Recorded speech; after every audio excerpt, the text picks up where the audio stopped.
all forms of escapism, whether that be social media or video games or a TV show or whatever it may be, all have the main goal of really solving boredom.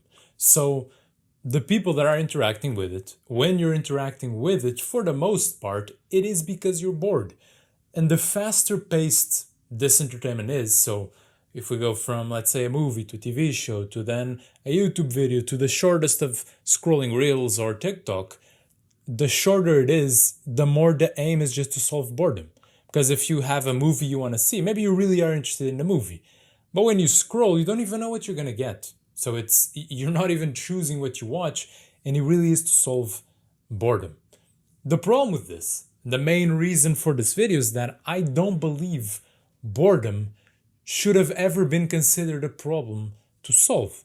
Now I understand why we solved it, because it's profitable and all these forms of entertainment really profit a lot.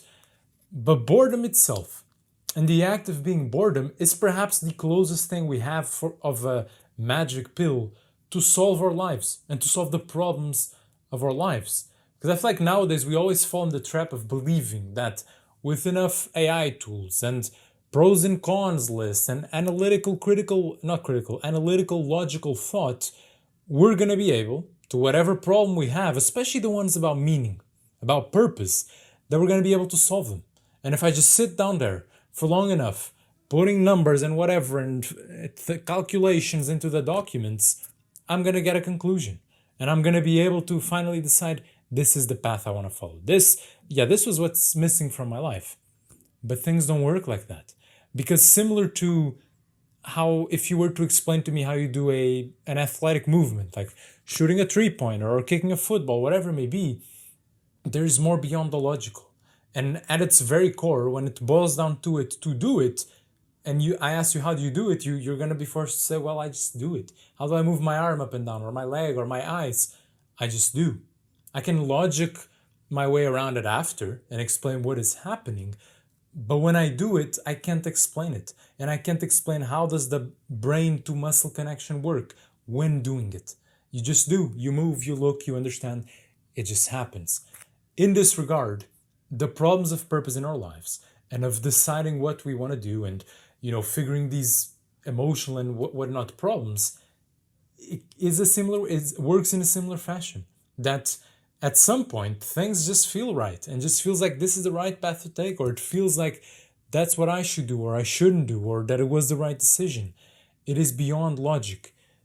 And because it is beyond logic, we cannot expect to solve them just by sitting down for 30 minutes or 1 hour and getting to that conclusion. It doesn't work like that. Now, with all this said, what the hell does that have to do with boredom? I started in one way, I'm in another. Well, because boredom is really the missing key here. It is what connects essentially problem to solution. It really bridges that gap. And it does so not because, again, this is some that I can explain why it does so, or that there's these steps when you're bored. Not at all. But it is because our minds go much beyond the conscious and beyond what we can explain. Just in the way that you can move your body and do things, and you can really explain how it works in the intellectual sense of what is my purpose? What do I want to do? What is the right path? All of it, the creative blocks, all of these things also go beyond the conscious and beyond the logical. And when you're bored, and when you're in that state that you don't really want to be in, no one really wants to be bored, but when you're in that state and there's nothing to do, your schedule's cleared, you have nothing to do, and you just gotta be there, that's when the mind has space to work in all the ways we don't understand and to connect all the dots that we can't logically and consciously recall and put on a sheet of paper and an Excel. That's when it works. And that's, it's one of the best things it does. Problem solving. But in a lot of ways, we have to be able to get out of its way and allow ourselves to be bored. And so many discoveries and creative breakthroughs and whatnot happened when the individual was bored. If you look at Newton, I believe, and the apple falls on his head when he's under the tree, what is he doing at that moment? He's not doing anything. He's bored. Maybe he taking a nap. I don't know for sure, but he was not doing anything. Yet it wasn't just the apple itself that gave him the conclusion. It just allowed him to connect the dots that were there. But he wasn't consciously thinking about it. He wasn't writing on a sheet of paper and then all of a sudden the equation gets there. No, it's just this moment allowed them to connect the dots. But if he never allowed himself to not do anything, do you think if he was scrolling on a phone and the apple hits, any dots would have been connected?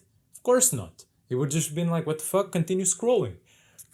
Now, with that said, and I think here when the problem arises is that someone that listens to this and agrees may think, all right, then let me go and get bored. And let me go and walk in nature and that will do it, right? No.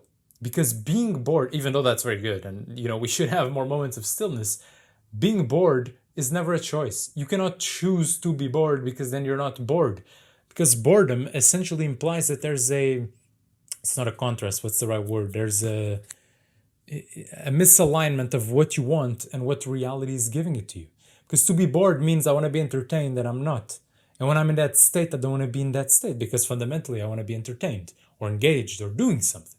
So we cannot really control it. We can only recognize it, recognize when it arrives and then make the best out of it. So the next time such a thing arrives, recognize it for what it is. And then also recognize that the dialogue in your mind really is going to be similar to a child when they don't get what they want. And when they're in the toy aisle in the supermarket and they say, oh, parent, can I buy one of these? And they tell you, no. Well, what is the child going to do? They're going to be like, but I want, please give it to me, but I want. And it's going to bargain, it's going to cry, it's going to do all of these things until it realizes it's not going to get it. Being bored is very similar. In the beginning, your mind is going to bargain with you. But let's go to social media. Let's just stop. This is boring. Come on, just go watch a YouTube video. Just do something. And you have to, as the parents, stand there and be like, no, we're just going to be bored. And once it subsides, and you can be there a bit more peaceful, and you can be in that state that you want to be engaged, but you're not, that's when the best ideas arrive. That's when the solutions come. That's when the answers really feel like they're given to you. But you have to allow the silence and the space for them to arrive.